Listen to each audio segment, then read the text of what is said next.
Hello, అందరికీ నమస్కారం. ప్రస్తుతం ఉన్న బిజీ లైఫ్లో ప్రతి ఒక్కరూ టూ వీలర్స్ మీద కానీ కారులో కానీ ఎటు పడితే అటు తిరుగుతూ ఉంటారు, ఎక్కడ పడితే అక్కడ తిరుగుతూ ఉంటారు. సో ఎక్కడి నుంచి ఏ ప్రమాదం పొంచి ఉన్నదో చెప్పలేము కాబట్టి అందరూ ఇన్సూరెన్స్ చేయించుకోండి.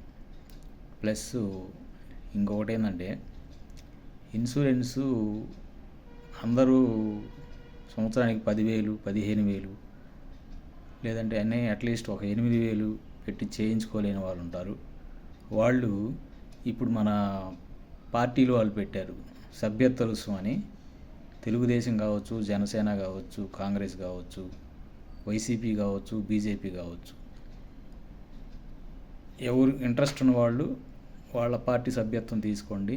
ఆ పార్టీ సభ్యత్వం తీసుకుంటే వారికి యాక్సిడెంటల్ ఇన్సూరెన్స్ అనేది వాళ్ళు ప్రొవైడ్ చేస్తున్నారు.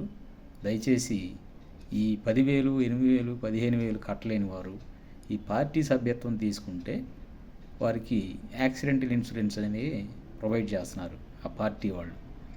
సో ఈ మినిమం ఈ 100 రూపీస్, 200 రూపీస్, 500 రూపీస్ అన్నా చేసుకుంటే రేపు ఏదైనా రిస్క్ జరిగితే మీ అనుకున్న పిల్లలకి, భార్యకి సపోర్ట్గా ఉంటుందని తెలియజేయటం జరుగుతుంది.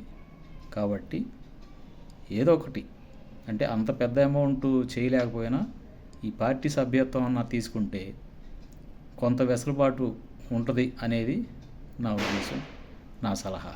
Thank you.